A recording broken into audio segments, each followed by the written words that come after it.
Hi, good morning and welcome to the Keys History and Discovery Center. I'm Curator Bertelli and we're here at the facility going to talk a little bit more about some of the great history that the Florida Keys have to offer. And if you look behind me, you'll see I'm sitting in front of our Indian Key kiosk. So looks like I'm going to be talking about some Indian Key history today. I'm doing a class for adult education for Eckerd College tomorrow. And since I've been working on my presentation, I figured it's all fresh in my mind, so I'll do a little talk on Indian Key today and talk about the history after the attack of August 7th, 1840. Most of the times when people talk about the island, they concentrate on the wrecking village, on Houseman, on Dr. Perrine, on the Indian attack. And that is the primary focus of the history there, 1824 to 1840. But there is a tremendous amount of history that is associated with the island that postdates the Indian attack. In the years immediately following the attack, the island was used as a naval depot from 1840 to through the end of the second escalation of the Seminole War, or 1842. After the attack, one of my favorite stories about that particular period is there was a gentleman who was a midshipman in the Navy who was stationed at one of the ships that was in and out of Indian Key, which was the base of operations for the Navy in this area. And one of the midshipmen who was there was a gentleman by the name of E.D.Z. Carroll, Edward Zane Carroll Judson. And he was a really interesting character, very Hemingway-esque, although 100 years prior to Hemingway ever arriving. He was a brawler, loved women, and had run away at an early age to join, as a teenager, to join the Navy. But he was also a tremendous writer, and wrote under the nom de plume of Ned Buntline. And after he left the service in 1842, he decided to go out west, and he became a dime store novelist, a contemporary of Mark Twain, Samuel Clemens, Mark Twain. Became a millionaire. He wrote over 400 dime store novels. Became a millionaire in the 1800s, which is a tremendous feat, especially for a writer. But he was also probably most famous for bringing to life the extraordinary legend of Buffalo Bill Cody. He was the one who met the man and serialized his antics and his bigger-than-life persona. Had Buntline not come along, Buffalo Bill Cody would have probably been just another frontiersman without all the accolades and all of the history. Also, it was Buntline was responsible for the Buffalo Bill's Wild West show, which ended up going, traveling around the country and with Bill Hickok and Annie Oakley and Buffalo Bill Cody, amongst a host of others. So that's just a kind of really an interesting period of Indian Key history that really gets overlooked a lot. In the mid to late 1840s, there wasn't a whole lot going on at the island. It was relatively deserted. In the 1850s, this was still wrecking was still a very prominent industry. The golden years of Florida wrecking in the 1850s, 1860s. And Indian Key was still an excellent place is very conveniently located. There was still a freshwater source located on Lower Matacumbe Key. There was still easy access for schooners to come up to the island. Still, it was relatively mosquito-free, and it had a relatively deep harbor for ships to come in and out, and also had the large wharves that were not burned during the attack of 1840. The wharves were actually destroyed probably in 1847 or 1846 during the Great Havana Hurricane, and they were later rebuilt because the island served as a depot during construction of Carey's Fort Lighthouse. The island was actually rented out for 15 months for $20 a month. I believe that's the right math in my head. And it was not the last time that the island would be used as a depot. That was startling, and there's no emergency. I think they're working on the fire alarms, and they just told us they wouldn't be doing that. And surprise, So pardon my cringe there mid-sentence. But it would not be the last time that the island would be used as a depot when constructing a lighthouse. When Alligator Reef Lighthouse was built, 1870 to 1873, again the island was used as a depot for that because it was very close by. They had rebuilt the wharves at that point. It was very easy access to the island. During the late 1850s, there was another escalation of the Seminole War, and the island did become a home to another military base. And then after that threat kind of dissipated, and the last of the Indian War, of the Seminole Wars were kind of kaput. People did begin to come back to the island because it was conveniently located. It was great access to the reef, great turtling for fishing, for other industries as well. And so by 1860, it was still became really another prominent location. It never regained the former glory of it that it did in the mid to late the early to mid and into the late 1830s, where the population grew to as many as 140. But it was still a very significant and very lovely place to visit and to live, as was described by Dr. J.B. Holder, who gives some really interesting firsthand accounts. He was on a sailing ship that traveled from Miami to Fort Myers, and then back from Fort Myers to Miami. And during the course of his adventure, he did record a lot of material, did a lot of sketches, and would write a piece called Along the Florida Reef that would be serialized and published in Harper's Weekly, which of course is today Harper's Bazaar. And in that account, there are some really lovely first-hand accounts of Indian Key, describing it as very picturesque and village-like, and with several fine houses and the coconut palms and the lovely trees. Now in 1870, a couple of interesting things happened in addition to it becoming a depot for the construction of the Alligator Reef Lighthouse. Was Henry Perrine Jr. revisited the island. If you recall from earlier conversations and from other histories you've heard or learned about the island, during the August 7th, 1840 attack, there were 7 deaths attributed to the attack, and the most prominent of those deaths was Henry Perrine. But his wife and 3 children all survived the attack. And a lot of the information that we have about the island comes from. I thought there was going to be another alarm. I heard a noise, and I was bracing myself for the onslaught of my eardrums. Excuse me. But 2 of the Perrine children did write memoirs about their time on the island, which gives us some really great insights to what life was like on the island. But Henry Perrine Jr. would revisit the island in 1870, and when he revisited, he kind of sketched out the island to the best of his memory, which is how we came up with the really cool model that we have of the island. But one of the really cool, interesting things that he did notice about the island was that the only 2 things that he could really see from his father's time were the remnants of the Sicil agaves and the key lime trees. The rest had been, gone to waste, died off, or been destroyed during several hurricanes that had come and gone during that, in the interim.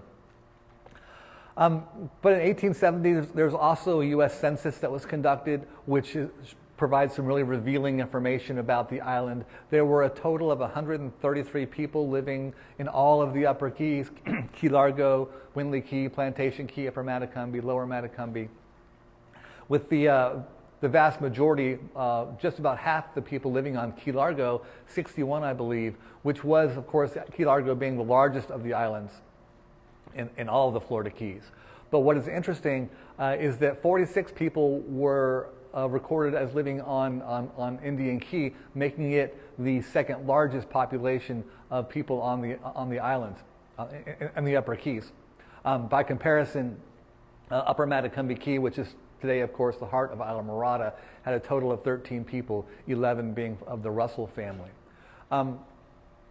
Between 1870, well, another really kind of cool story about that is, of the 46 people living on the island in 1870, there were several households of Pinders. And one of the local fishing legends that are featured in our Legends of the Line exhibit is Preston Brooks Pinder. The name almost escaped me again. Preston Brooks Pinder, who was born on Indian Key in 1875, who would be later known as the godfather of fly fishing in the area. And there was a really cool story recorded that he recorded in the 1959 Sports Illustrated, where he was remembering his very first fishing client. And that was a Kentucky state senator who had visited the Florida Keys in 1903. Mind you, this is prior to the construction of Henry Flagler's Railroad, so he would have had to, come down via boat. And this man he was no youngster, was no spring chicken. He was in his 80s at the time, and had actually served as a major for the Confederacy during the Civil War. But he was also a fisherman, wanted to come down, and he became Preston Pinder's very first fishing client. He fished all day, sun up to sundown, for a whopping $3. I believe for a full day of fishing now, for bone fishing, for instance, is not even sun to sundown, but more like 7 to 3 or 4, and that's in the $600 to $700 range. So things have gone up just a wee bit. And the island was, this was at this time in the late 1870s, 1880s, is when the people began to really move off of Indian Key and move over to largely to Upper Matecumbe Key. Some went down to Key West, some went back, Charleston and other areas up the East Coast. But the Pinder family did move to Upper Matecumbe Key and became the second family to have a homestead, get homestead rights on the island. They were farmers, bananas, pineapples, melons, tomatoes, cucumbers, onions, all the things that were readily grown here in the Upper Keys. It's hard to think of the island chain as a farming community, and when you come to visit today, with the fishing and everything else that's going on. But how the island and specifically the Upper Keys started was farming, with pineapples being one of the primary crops back in the 1860s, 70s, 80s, 90s, until basically the turn of the century when things went awry. But we will, at least for pineapples, but we'll tackle that subject on another day. There was an interesting, the island was used as a fish camp a lot after the turn of the century, and during the 1935 Labor Day hurricane, for instance, there was 2 men running a fish camp. I can't think of their names off the top of my head, but they were during that holiday weekend, and there had been a party of 20 who had come down from Miami who were fishing on the island. And the Coast Guard, back in those days, there wasn't Doppler radar. There wasn't a lot of the Weather Bureau wasn't giving, wasn't as precise as they are today. And what the Coast Guard would do when they suspected storms coming in, they would drop these boxes from airplanes, and they would drop them to ships out in the shipping channels that would warn. The boxes would be opened up. They would be warned of a hurricane coming. And one of these boxes was actually dropped on Indian Key with the information that a hurricane was in the area and would possibly be coming.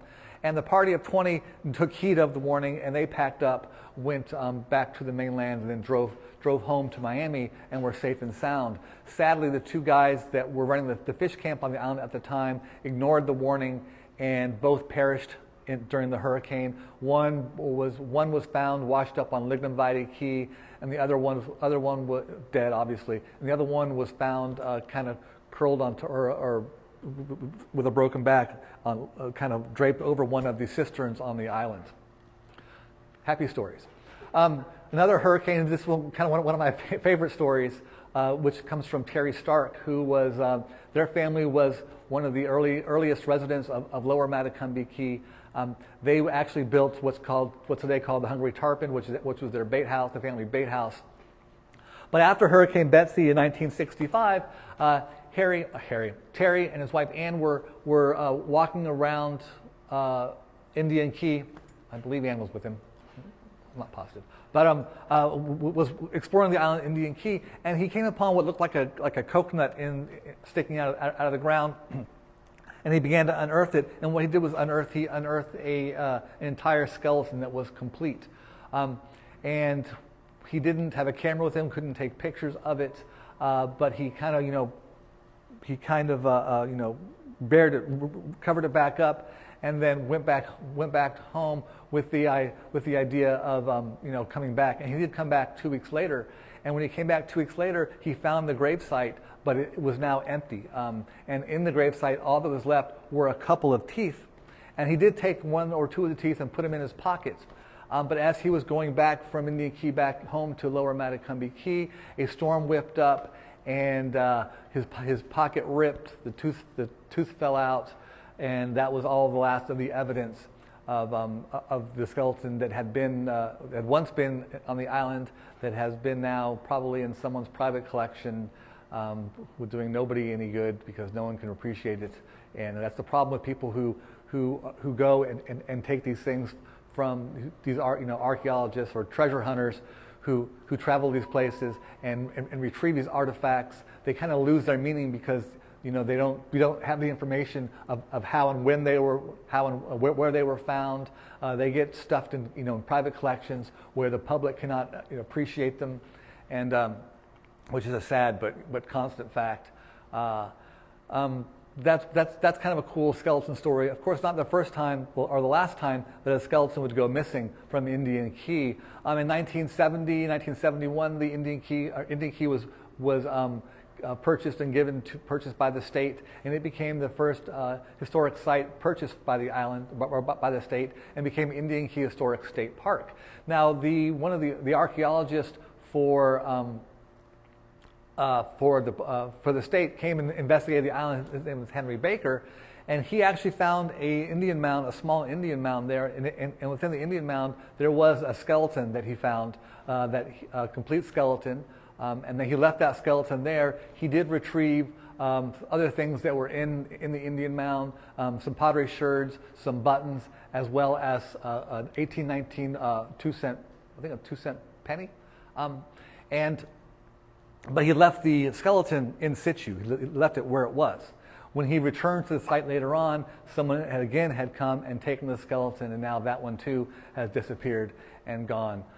One of the things I was most excited about when we were producing and putting together our Indian Key model, as I was going through all the lists of artifacts that were up at Tallahassee, and it was a tremendous list, 600 or 700 pages long, filled with thousands of artifacts. But one of the things they had available was that 1819 penny, 2-cent penny, that we were able to get, as well as several other coins and some other cool artifacts. And they are on exhibit here with our really cool interactive Indian Key model, the only one of its kind in the world. We're really proud of. And so that's some back history, some backstories of Indian Key. And next time if you're able to go out to the island and visit, it's a marvelous place to go. It's really cool. It's kind of like stepping back in time. If you can't get to the island, it is accessible only by boat or kayak. Please come to the Keys History and Discovery Center. We have lots of information on the island. We have the model where you can actually see what it would have looked like back in the 1830s, when it was a really thriving wrecking industry. So you guys have a great afternoon, and we'll see you next week. And thanks for tuning in.